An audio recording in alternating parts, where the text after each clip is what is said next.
oblivion is going on in this place. Yeah, I know what you mean. If things don't start getting better soon, I may look for work. Not now, lad. Carlia said Time it was has come to important. decide Mercer's fate. Until a new guildmaster is chosen, the decision falls to you. I'll keep that in mind. Aye, lass. And I've come to a decision. Mercer Frey tried to kill both of you. He betrayed the guild, murdered Gallus, and made us question our future. He needs to die. All right. We have to be I have very everything you asked for careful, all ready to go. Mercer is a Nightingale, an agent of Nocturnal. And it's all true. Everything I heard in the stories. The Nightingales, their allegiance to Nocturnal, and the Twilight Sepulchre. Just better hope this one That's why we need to prepare ourselves and meet Mercer on equal footing. Just outside of Riften, beyond the southeast gate, is a small path cut up the mountainside. At the end of that path is a clearing and an old standing stone. I'd ask you both to meet me there. Yeah? What of it? So, is it true bandits get, you know, I have some preparations in my friendly own. with the I'll meet you. wildlife? You're an idiot.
I'm glad you're here. This is the headquarters of the Nightingales, cut into the mountainside by the first of our kind. We've come to seek the edge we need to defeat Mercer Frey. If you'll follow me, I'll try to explain on the way. Gallus, Mercer Frey and I were once members of what's known as the Nightingale Trinity. The Trinity disbanded 25 years ago when Mercer Frey betrayed us by slaying Gallus and dumping his body in the ruins of Snowvale Sanctum. Indirectly, the Trinity is usually selected from the ranks of the Guild, although its existence is a closely guarded secret. The Nightingales protect the Temple of Nocturnal, a place known as the Twilight Sepulchre. She's the mistress of night and darkness, and the patron of every thief in Tamriel. Nocturnal isn't one for worship and reverence. There are no priests and no sermons, no services, and no alms. She influences our luck, and in return, demands payment. You're closer to understanding than you realize. The only difference is she doesn't demand payment in the traditional sense, and sometimes the cost can be quite high. Whether you know it or not, Nocturnal dictates how well we perform as rogues. Again, you have to think differently. Haven't you ever noticed how our luck behaves? Like a novice picking an impossible lock, or a blind man suddenly turning to face you as you reach for his pocket. It's through these subtle means that Nocturnal influences us. Nocturnal's whim is the greatest mystery to everyone. There have been volumes written on the subject. Does she exact payment when we die? When we suffer, does she revel in our misery? No one knows. The return certainly seems worth the risk, though.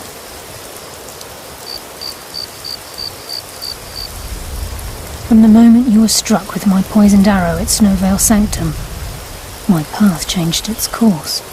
Perhaps I couldn't bring Mercer back alive, but together we were able to clear my name and to put Gallus's memory to rest. I'd always intended Mercer's fate to ultimately be decided by the Guild, and it seems they've spoken. It's my hope that you will, yes. This way, please.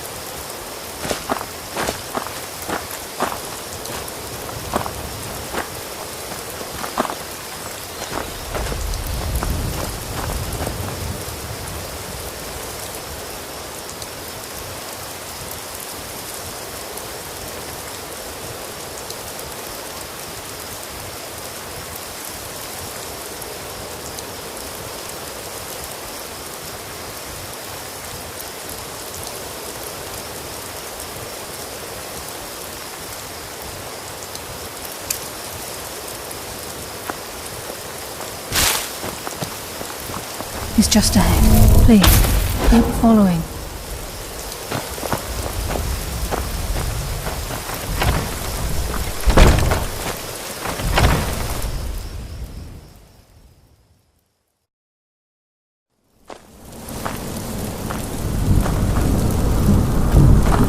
So this is Nightingale Hall. I heard about this place when I joined the guild, but I never believed it existed.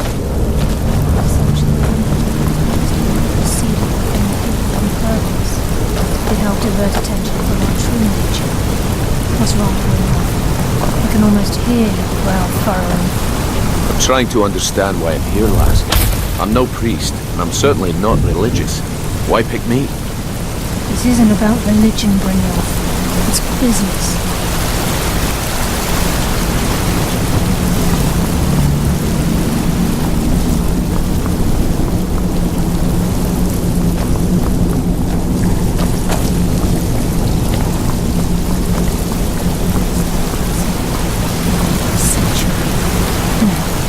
If you'll both proceed to the armory to don your Nightingale armor, we can begin the oath. The time's wasting, and Mercer's still out there.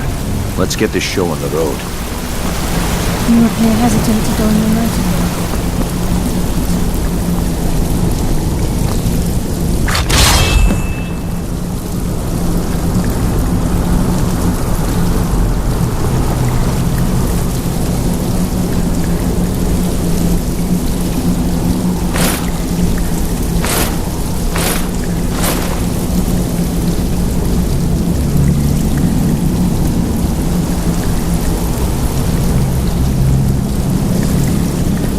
This is enough to make your head spin, eh?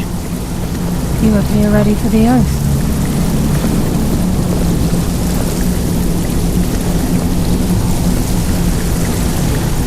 I think we should trust the lass and take the deal. You appear ready for the oath.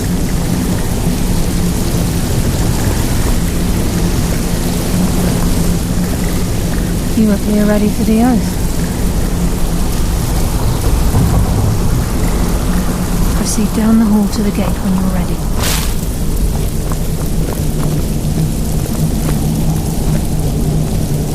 Okay, lass. We've got these get-ups on. Now what? Beyond this gate is the first step in becoming a Nightingale. Time's wasting. Whoa there, lass. I appreciate the armor, but becoming a Nightingale? That was never discussed. To hold any hope of defeating Mercer, we must have Nocturnal at our backs. If she's to accept you as one of her own, an arrangement must be...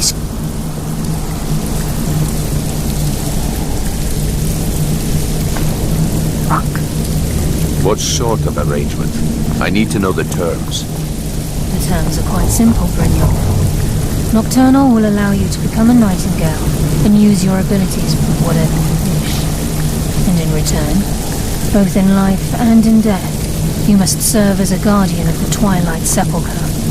Aye, there's always a catch. But at this point, I suppose there isn't much to lose. If it means the end of Mercer Frey, you can count me in. What about you? Are you ready to transact the oath with Nocturnal? Good.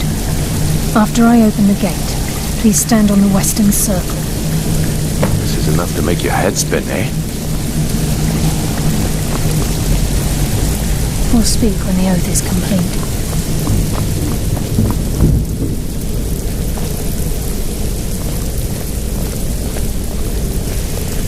Time's wasting, and Mercer's still out there. Let's get this show on the road.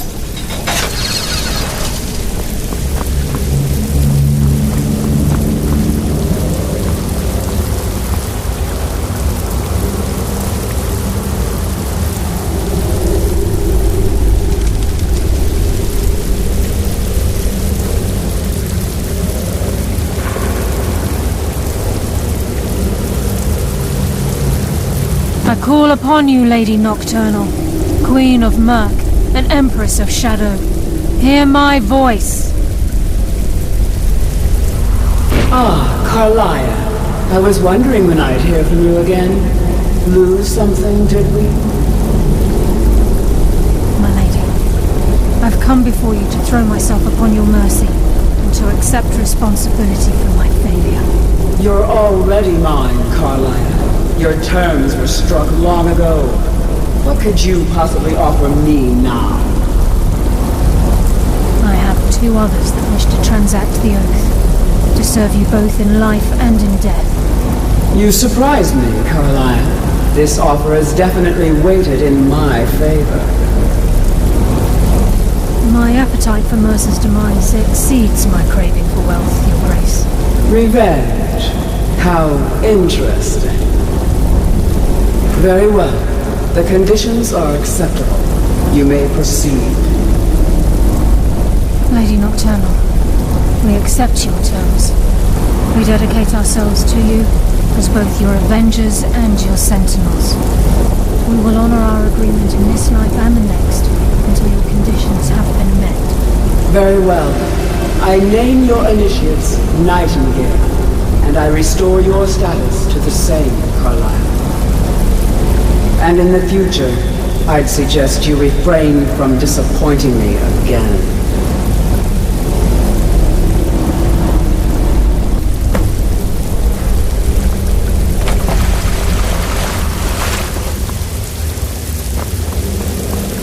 I suggest you talk to Now that you've transacted Carlia the first. oath, it's time to reveal the final piece of the puzzle to you. Mercer's true crime. Mercer was able to unlock the Guild's vault without two keys because of what he stole from the Twilight Sepulchre, the skeleton key. By doing this, he's compromised our ties to Nocturnal and, in essence, caused our luck to run dry. Well, yes, but the key isn't only restricted to physical barriers. All of us possess untapped abilities, the potential to wield great power securely sealed within our minds. Once you realize the key can access these traits, potential becomes limitless. Although it would benefit the Guild more than you can imagine, in the end it would do more harm than good. If the key isn't returned to its lock in the Twilight Sepulchre, things will never be the same for the Guild. As time passed, our luck would diminish to the point of non-existence, and whether you know it or not, our uncanny luck defines our trade. Very true. In our line of work, it's quite rare we set out to return a stolen item to its rightful owner. Before we depart, Brynjolf has some business to discuss. I suggest you listen to him. Listen, lad. There's one last piece of business we need to settle before we go... Listen, lad. There's one last piece of business we need to settle before we go after Mercer. The leadership of the Guild. Carlia and I had a long discussion before you arrived here. Thanks to your efforts, Mercer's treachery has been a guild to its full strength. As a result, we both feel that you have the potential of replacing Mercer. I've been at this game a long time, my friend. A long time. I've stolen trinkets from nobles and framed priests for murder. I'm good at what I do. Maybe even one of the best. But it's all I know. I've never been one to lead. Never desired it, never cared for it. Don't want it.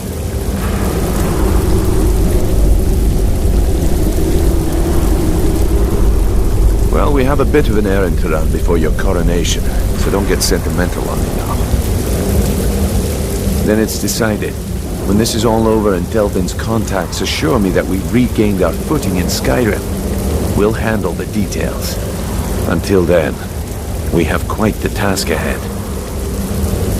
I've been poring over the plans you brought us, and I'm convinced the eyes of the Falmer are in the dwarven ruins at Erkenthan. Karlaya and I will meet you there. Prepare yourself, lad. This will be a fight to remember.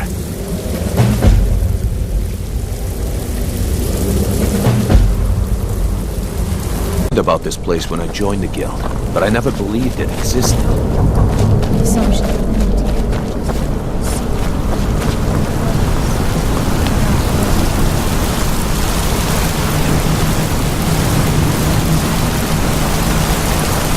I'm trying to understand why I'm here, lad.